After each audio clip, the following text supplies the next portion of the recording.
All right, here we are today with another daily upload, and this time we're looking at an introduction into helmet meta and all the different sorts of helmets that I've made or have seen throughout the realm, but mostly focusing on the ones I've made. Here is the wonderful pile of all 1, 2, 3, 4, 5, 6, 7, 8, 9, 10, 11. I don't remember how I counted that one. Anyway, I've made a ton of helmets with a ton of different techniques and styles and a bunch of reasons behind all those styles, and that's what this whole video is about.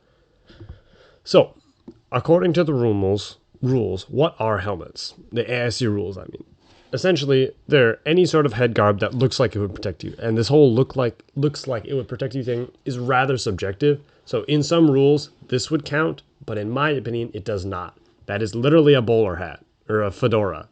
It does not actually constitute what is required of a helmet. This is a helmet. It completely covers your head and cheeks and stuff.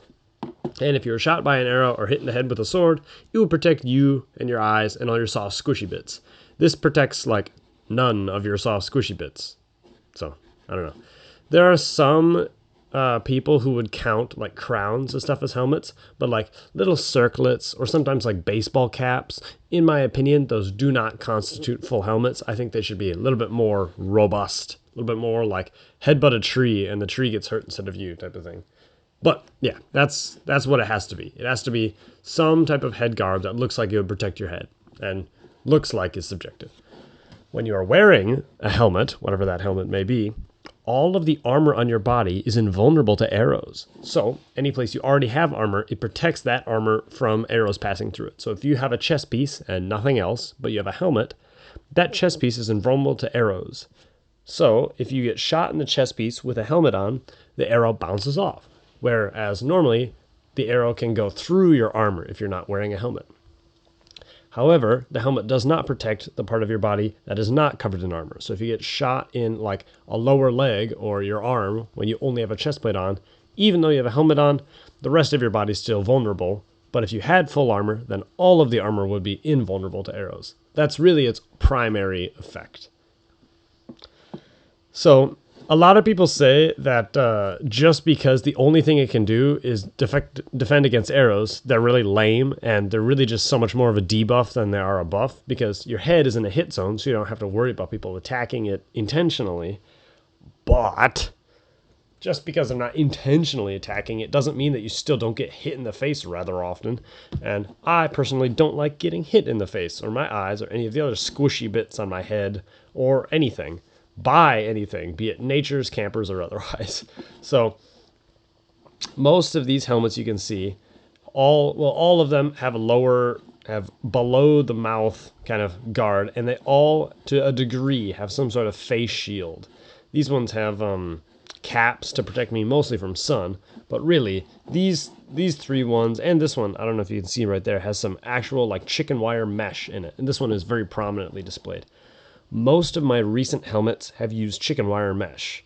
I really, really like this stuff. It provides excellent protection from, nature. You can literally put your face, run into like a tree or into the bushes or something, and instead of like getting a bunch of sticks in your eyes, the mesh can take all of it. It's great.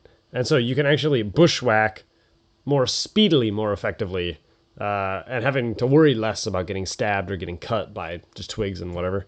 And also campers, it's very, very nice for. Having any one of these helmets means that when some camper's holding their 45-inch Vanguard and they turn around and you get slapped upside the head with it, you have a couple layers of protection between you and the Vanguard. You wouldn't think that 2 layers of cardboard or plastic ore constitutes very good protection, but it really, really does. Especially the baseball helmet style that I make all my helmets in, and I think everyone should make their helmets in. It's unbelievably nice. You literally can just like headbutt door frames, and it just helps you so much.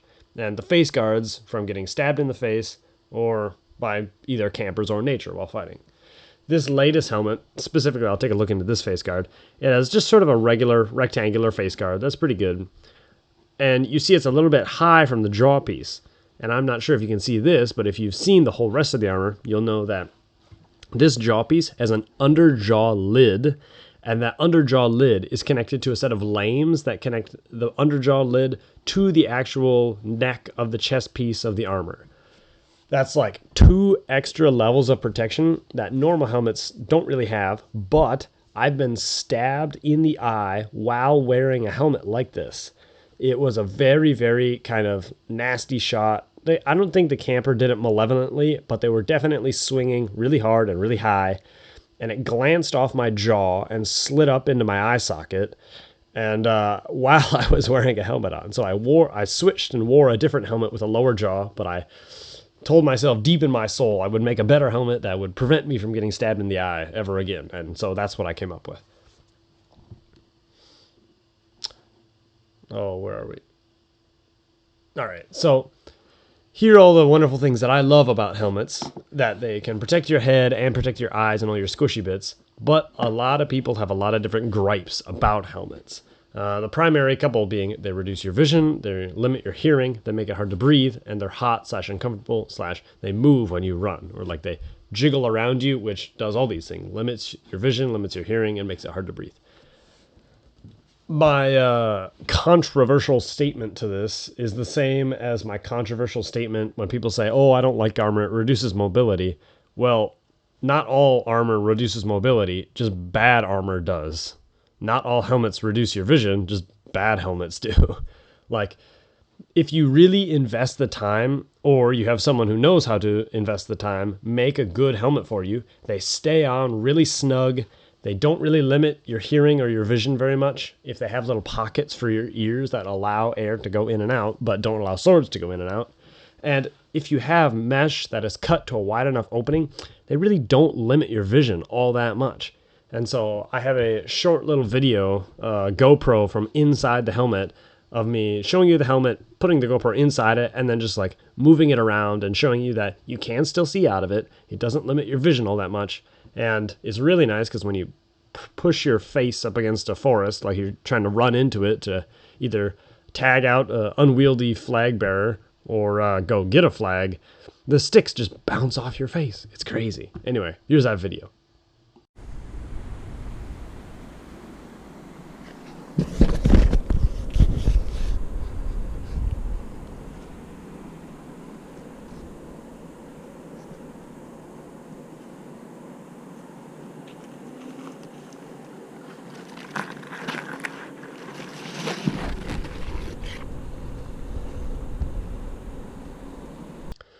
Again, my response to these gripes. First of all, the helmets in general aren't bad. Y'all helmets just aren't good.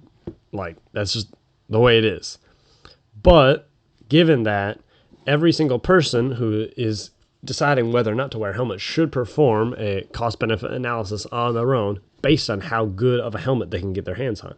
If they're only able to make really bad helmets and they can't get anyone else to make a helmet for them, maybe they shouldn't want to wear them because they just aren't good, and they will just do more against you than for you.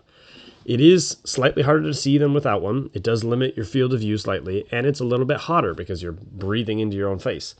Also, depending on the quality of the helmet, it jiggles when you run. Like, unless it's clamped onto your skull, that'll be true for literally every helmet, and the less tight you make it, the less quality it is, the more it'll do that. Those are all the negatives, but the benefits are you will never get cuts on your face, and you won't lose eyes to swords. There's a massive intimidation bonus. There's a massive bonus to all your armor because it's one less thing you ever have to worry about. Arrows just will never scare you ever again. And it looks really cool, along with the intimidation bonus. But this extra level of very literal physical protection from external things is a very large primary reason why I choose to wear helmets constantly. Also, I can mount my GoPro on top, but that's a different issue. So, here's my real quick guide of how to build a good helmet, essentially. This is the 6.5 step path of how to do it well. You make a skull cap that stays on really tight to your head by going around, over, and then securing it. Then if you want, you attach a lower jaw piece with a circle loop that's big enough to squeeze your head through, and so your noggin will fit into the skull cap. And you secure it on either side with 2 little straps that go in front of your ears. So your ears are in this little triangle back here. Then you can attach a face guard if you want, but again, you don't have to. A couple of mine didn't have face guards just because I didn't want them. But enough times getting stabbed in the face, even while wearing a helmet, you just learn to decide to go put them on. You can make face guards just out of cardboard straps, or you can make it out of plexiglass, but I personally definitely prefer like chicken wire or very thin screen door mesh. Then the most important, well, the skull cap's really the most important, but the most visibly obvious part is skinning it. The way I like to do it, you can do it a bunch of different ways, but I used to try to tape all the plates that actually really protect you to the helmet. But what I've discovered is that when you try to do that while taping the plates on, it warps the internal shape of your actual skull cap, which often makes it too tight to fit. And so it's better actually if you build a skin and then you tie it on or staple it on in several different places to prevent it from moving as much. So there are lots and lots of different skin. This is more of a Corinthian. This is my quarter pauldron, or my pauldron quarter sphere with a little flap just to provide a little bit of sunscreen. And this is a nice tall sort of like a Witch King helmet that I really think is a cool design, more of like a crown type of thing. All of these skins, you have 2 little ties on here and 4 little holes on here, and you just slide them on and tie them. You can change them out, and your actual skull cap will stay on really nice and tight, and then whatever skin you want over top of that will also stay on really nice and tight because you tie it. That is how you make a good helmet, for reference. Here's some helmets I made in the past. Oh, here's a little special teaser image. This was my first helmet. This picture here and this picture here. It was, again, one of those where I made the skull cap, I made the lower jaw, and then I taped plates to the actual thing, which made it a little bit smaller, which made it really, really tight to fit on my head. And I was at a medium, small size head as a child, just because I was a small kid. And so now I've gotten a lot larger and it's a lot harder to fit on.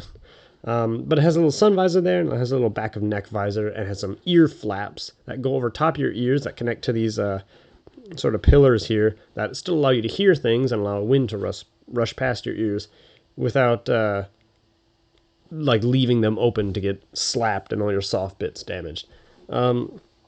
This was a really good, I think this was number 5 helmet. I think that's number 8. These two are all really old. This one's really old as well. This was a plexiglass helmet. These 2 plexiglass ones, for reference, the reason why I've moved away from that and into mesh helmets in recent years is because almost no matter what you do, you'll fog up the inside of it. While you're running, while you're breathing hard, you just fog up the inside of the plexiglass and it becomes impossible to see. So mesh is just better because even if condensation gets on it, it just goes straight through, and it provides the same level of protection with a little bit lower degree of glare. So it's perfectly as well, in my opinion.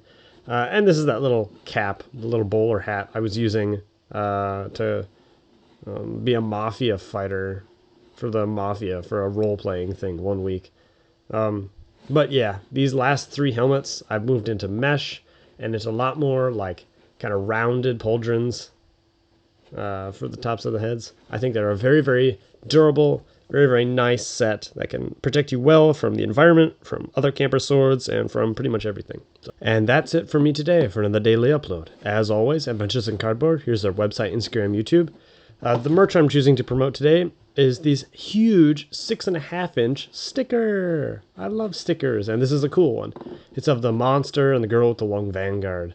Just $5. It's a very, very cool sticker. It's pretty large. I bet it could go on like a bumper or maybe on the inside, maybe on a shield or something. I don't know. Very cool sticker, very cool merch. You can find it on their website.